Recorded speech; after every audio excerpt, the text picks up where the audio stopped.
Assalamualaikum warahmatullahi wabarakatuh. Alhamdulillah, alhamdulillah wa syukurillah. Wassalatu wassalamu ala Rasulillah wa ala alihi wa man wala. La haula wala quwata illa billah. Teman-teman yang dirahmati oleh Allah Subhanahu wa taala. Pada bulan Dzulhijjah ini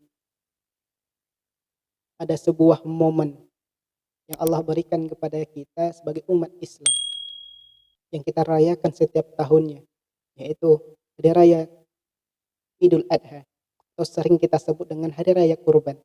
Kenapa kita sebut dengan hari raya kurban? Dikarenakan bahwa pada 10 Zulhijjah nanti kita akan menyembelih hewan kurban, dan menyembelih hewan kurban ini tidak terlepas dari kisahnya Nabi Ibrahim alaihissalam dengan Nabi Ismail alaihissalam. Ketika itu Nabi Ibrahim alaihissalam diberi wahyu oleh Allah Subhanahu wa taala melalui mimpi. Walaupunnya mimpi yang pertama, Nabi Ibrahim alaihissalam tidak yakin bahwa ini mimpi dari Allah.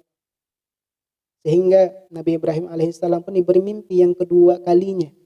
Dan seterusnya hingga Nabi Ibrahim alaihissalam yakin bahwa ini adalah perintah dari Allah Subhanahu wa taala. Bahwa Nabi Ibrahim yakin bahwa ini adalah wahyu dari Allah Subhanahu wa taala. Lalu karena Nabi Ibrahim alaihissalam sudah yakin bahwa ini adalah wahyu dari Allah Subhanahu wa taala, maka Nabi Ibrahim alaihissalam langsung melaksanakan perintah Allah Subhanahu wa taala ini untuk menyembelih anaknya sendiri yang Nabi Ibrahim alaihissalam sendiri menunggunya lama bertahun-tahun. Dan ketika sudah ada Nabi Ismail, lahirlah Nabi Ismail, Nabi Ibrahim alaihissalam pun diuji oleh Allah Subhanahu wa taala untuk menyembelih anaknya sendiri, yang anak sematawayang bisa dikatakan seperti itu. Ketika Nabi Ibrahim alaihissalam menyembelih anaknya, ketika alat penyembelihannya sudah semakin dekat di lehernya Nabi Ismail alaihissalam, maka Allah ganti kurbannya Nabi Ibrahim alaihissalam, yaitu anaknya sendiri, dengan domba.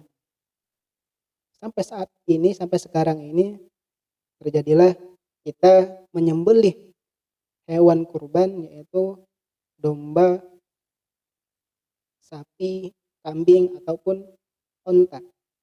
Bayangkan saja kalau Allah Subhanahu wa taala tidak mengganti sesembelihan Nabi Ibrahim alaihissalam dengan domba. Mungkin sampai saat ini kita menyembelih anak kita sendiri. Namun Allah Subhanahu wa taala Maha bijaksana. Allah Subhanahu wa taala Maha baik. Dan Allah Subhanahu wa taala Maha mengetahui apa saja yang Ia perintahkan kepada kita, apa saja yang Allah berikan kepada kita. Teman-teman yang dirahmati oleh Allah Subhanahu wa taala, dari kisah ini ada hikmah yang dapat kita petik. Yang pertama adalah kita sebagai umat Islam harus taat atas perintah dari Allah Subhanahu wa taala. Apapun yang Allah perintahkan, kita laksanakan, dan apapun yang Allah larang, kita jauhkan. Seperti Nabi Ibrahim alaihissalam ketika Allah perintahkan untuk menyembelih anaknya, Nabi Ismail ataupun Nabi Ibrahim taat pada Allah Subhanahu wa taala, lalu menyembelih anaknya sendiri, walaupun itu diganti oleh Allah Subhanahu wa taala dengan domba. Karena Allah Subhanahu wa taala tahu apa yang terbaik bagi hambanya, apa yang terbaik bagi kita yang sekarang maupun yang akan datang. Hikmah yang kedua yang dapat kita ambil adalah kita diperintahkan oleh Allah Subhanahu wa taala untuk berkurban, yaitu dilaksanakan pada 10 Zulhijjah sampai hari tasyrik ke depannya.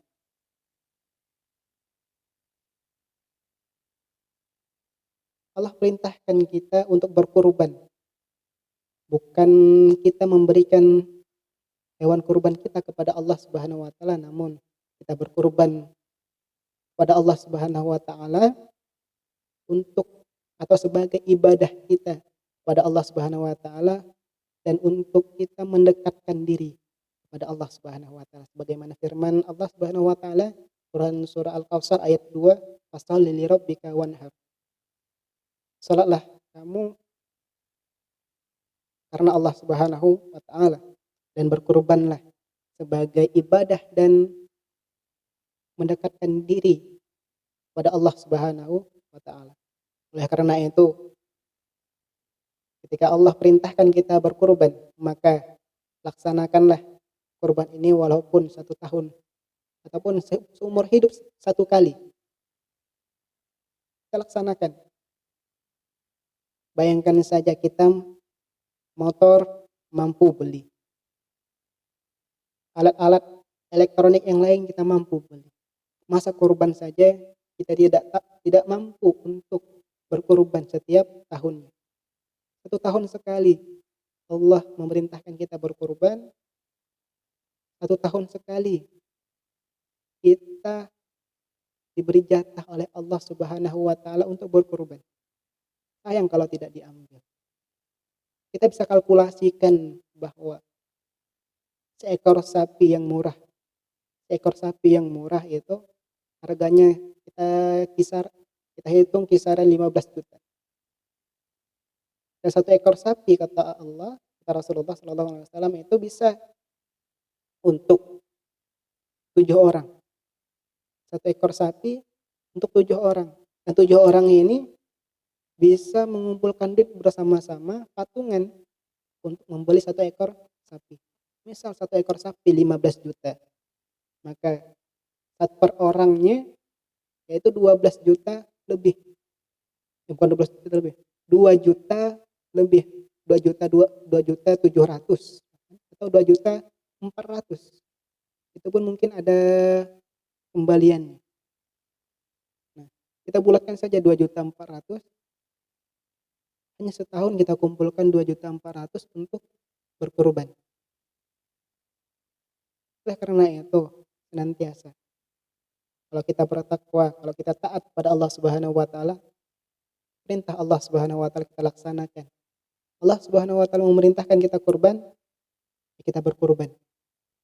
1 tahun sekali. Hanya 1 tahun sekali. Wallahu a'lam.